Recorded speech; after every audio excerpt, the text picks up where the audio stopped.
ठीक है, मेरा नमस्कार। देखिए, जो केंद्रीय विद्यालय की जो वैकेंसी आई है उससे रिलेटेड आज बात करेंगे। अब तक की सबसे ज़्यादा वैकेंसी ये आने वाली है, सबसे ज़्यादा वैकेंसी आई है।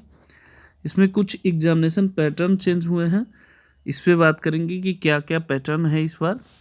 इसमें क्वालिफिकेशन से रिलेटेड भी चेंजेस हुआ है, उसके बाद तैयारी कैसे करें, इसका सिलेबस क्या है, इन सभी मुद्दों पे चर्चा करेंगे। और सबसे बड़ी चीज़ है कि अब तक की सबसे ज़्यादा भर्ती एक केंद्रीय विद्यालय का है, केबीएस का। अगर इसमें पूरी जी जान लगा दीजिए, अगर इसमें नहीं निकला तो समझिए केबीएस में कभी आप अप्लाई नहीं कर पाएंगे, क्योंकि अब तक का सबसे ज़्यादा वैकेंसी है। चलिए स्टार्ट करते हैं। तो सबसे पहले जानिए कि सिर्फ सीटेट वाले ही एलिजिबल हैं पीआरटी और टीजीटी के लिए, वही फॉर्म भर सकते हैं।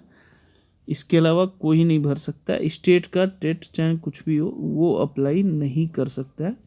जो इम्पोर्टेंट है ये समझ आए, सीटेट पीआरटी और टीजीटी दोनों के लिए कंपलसरी है। अब पहले पीआरटी के बारे में बात करते हैं। देखिए, पीआरटी के बारे में बात करते हैं तो समझिए कि 180 मार्क्स का क्वेश्चन पेपर होगा, जिसमें से 10 नंबर का इंग्लिश होगा, जनरल इंग्लिश, 10 नंबर का हमारा हिंदी होगा, GK and current affair 10 number का होगा, रीजनिंग 5 नंबर का होगा, कंप्यूटर 5 नंबर का होगा, पेडोलॉजी 60 मार्क्स का होगा। सब्जेक्ट कंसर्ट हमारा कितना होगा, 80 क्वेश्चन होगा। सब्जेक्ट मतलब कंसर्ट का मतलब ये है कि इसमें क्या है कि आप देखेंगे कि math, Hindi, English, environment studies, इन सब का मिलके टोटल 180 क्वेश्चन बनेगा। इसका 80 क्वेश्चन आएगा, ये ध्यान रखिएगा। क्लियर है। इसके अलावा इसमें 60 मार्क्स का इंटरव्यू होगा, मतलब 30 मार्क्स आपको डेमो आपको पढ़ाना होगा, ऑन बोर्ड होता है, और 30 मार्क्स आपका इंटरव्यू और नॉलेज बेस होगा। तो ये समझिए, एक इंटरव्यू का 30 मार्क्स आपका डेमो, मतलब आपको पढ़ाने के कोई टॉपिक बता दिया जाएगा, जो आप पसंद है आप पढ़ाइए, और 30 मार्क्स आपका इंटरव्यू नॉलेज बेस्ड होगा। तो पहले तो कट ऑफ क्राइटेरिया इस पे लागू होगा 180 पे, उसके बाद आपका इंटरव्यू होगा, ये ध्यान रखिएगा। ये पीआरटी का पूरा सिलेबस है। आगे बढ़ते हैं। टीजीटी की अगर बात करें तो 180 क्वेश्चन इसमें भी है। जनरल इंग्लिश में 10 क्वेश्चन, हिंदी में 10 क्वेश्चन, कंप्यूटर का 5 क्वेश्चन, ये देख लीजिएगा टीजीटी में। फिर जीके का 10 क्वेश्चन, रीजनिंग का 5 question, pedology 40 question. Subject concern मतलब 12th लेवल यहाँ लिखा है, लेकिन कई सारे चैप्टर ग्रेजुएशन से भी लेता है। और टोटल ये आपके 100 क्वेश्चन यहाँ रहेंगे, उसमें 80 थे, इसमें 100 क्वेश्चन रहेंगे। तो आप देखेंगे 180 क्वेश्चन ये हुआ। फिर इसमें आपको क्वालिफाई करने के बाद इंटरव्यू होगा। इंटरव्यू 60 मार्क्स का लिखा है, तो 30 मार्क्स का इसमें भी डेमो होगा, और 30 मार्क्स आपको सब्जेक्ट नॉलेज, आप जो भी जिस भी सब्जेक्ट का आप कंसल्ट करना चाहते हैं उससे रिलेटेड होगा। क्लियर है टीजीटी का। इसके बाद आप देखेंगे पीजीटी का। पीजीटी के में भी 180 क्वेश्चन होगा। जनरल इंग्लिश का 10 क्वेश्चन, हिंदी का 10 नंबर करंट का, 5 नंबर का रीजनिंग का, 5 नंबर कंप्यूटर, पेडोलॉजी 40 मार्क्स, और सब्जेक्ट कंसर्न स्नातक स्तर का मतलब ग्रेजुएशन लेवल का होना चाहिए। 100 क्वेश्चन रहेगा, ये ध्यान रखिएगा। तो जो भी आपने, चाहे हिस्ट्री हो, चाहे फिजिक्स हो, चाहे केमिस्ट्री हो, चाहे हिंदी हो, चाहे हिस्ट्री, जो भी आप पढ़ते हो पीजीटी, उससे रिलेटेड आप देखिए सब्जेक्ट कंसर्ट हम अपने 100 क्वेश्चन कंपलसरी है। फिर इसमें भी 60 मार्क्स का इंटरव्यू, वहीं 30 मार्क्स आपका डेमो होगा, फिर 30 मार्क्स में आपका टीचिंग। फाइनल जो सिलेक्शन होता है वो ध्यान रखिएगा। फाइनल सिलेक्शन जो होगा 70% आपका रिटन का मार्क्स काउंट किया जाएगा, 30% इसका इंटरव्यू का मार्क्स काउंट किया। जैसे मान लीजिए अगर आपका 180 का मार्क्स का है तो 100 मार्क्स आपने पाया किसी भी सब्जेक्ट में, तो इसका 70% आपका 70 हो गया। आपने 60 मार्क्स अगर है तो इसमें 30 नंबर पाए, तो 30% इसका क्या हो जाएगा, 9 हो जाएगा। तीन दोनों को ऐड करके 79% पे इस तरह का कट ऑफ बनता है। तो मैं नेक्स्ट वीडियो कट ऑफ पे बताऊँगा। अब बढ़ते हैं इसके योग्यता पे।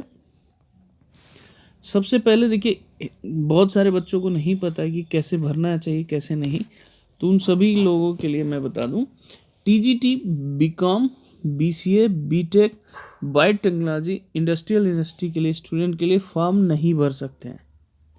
ये क्लियर है, ये ध्यान रखिएगा। टीजीटी के फॉर्म नहीं भर सकते हैं, ये मोस्ट इम्पॉर्टेंट है, कन्फ्यूजन में ये दूर हो जाएगा। टीजीटी सोशल स्टडीज़ के लिए वही अभ्यर्थी भर सकते हैं जो ग्रेजुएशन में ज्योग्राफी एंड वर्ल्ड यूज है, यहाँ रखिएगा, हिस्ट्री पेपर में से एक विषय रूप में पढ़ा हो।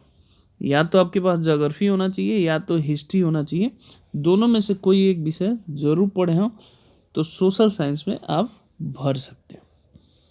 ठीक है, समझ में आ गया। टीजीटी मैथ के लिए मैं बता दूं, chemistry, physics, electronics, computer science, statics.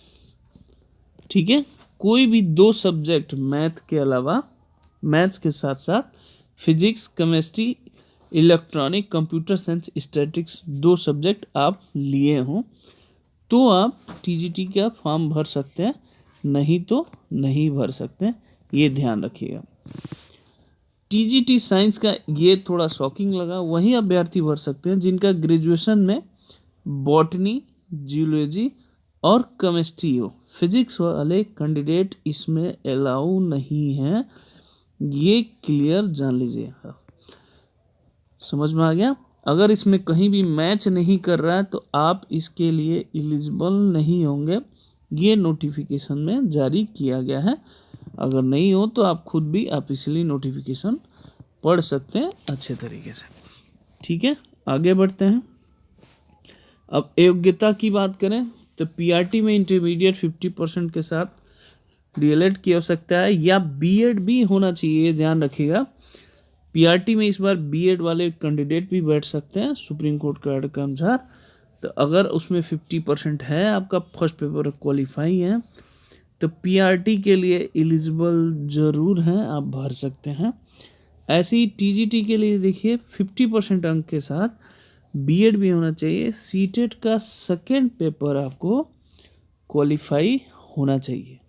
इसमें भी कंपल्सरी बीएड है, इसमें भी बीएड है, तो बीएड कैंडिडेट अब पीआरटी और टीजीटी में दोनों में अप्लाई कर सकते हैं। पीजीटी में 50% अंक के साथ बीएड होने चाहिए। सीटेट इसमें नहीं होना चाहिए, बाध्यता नहीं है, ये चीज़ें ध्यान रखिएगा, सीटेट नहीं है। अब बात करते हैं एज का। तो एज का अगर बात करेंगे तो आप देखेंगे यहाँ पे पीआरटी में मैक्सिमम एज 30, जनरल का ही बात कर रहा हूँ, बाकी रिजर्व कैटेगरी चाहे जो भी ओबीसी एससी है वो अकॉर्डिंग टू सेंट्रल गवर्नमेंट की पॉलिसी के अंतर्गत आएगा। टीजीटी में 35 ईयर मैक्सिमम है और पीजीटी में आपका अधिकतम 40 ईयर वर्ष है। कैटेगरी के अनुसार छूट जो भी आपका सेंट्रल का है वो जरूर। फिर से रिपीट कर रहा हूँ, केबीएस में अगर जॉब पाना है तो आप कोई भी करें तो परसेंटेज 80% टारगेट ले के चलिए, तो आपका सिलेक्शन पक्का हो जाएगा। 80 to 90 के बीच में, 80 तो करिए तो आपका सिलेक्शन कंफर्म हो जाएगा। तो इस बेसिस पे तैयारी करिए। नेक्स्ट वीडियो में इसका कट ऑफ बताऊंगा ताकि आपको आइडिया लगे कितने बच्चे क्वालिफाई हुए थे, कितने क्वालिफाई नहीं हुए थे। ओके, जय हिंद, जय माता दी।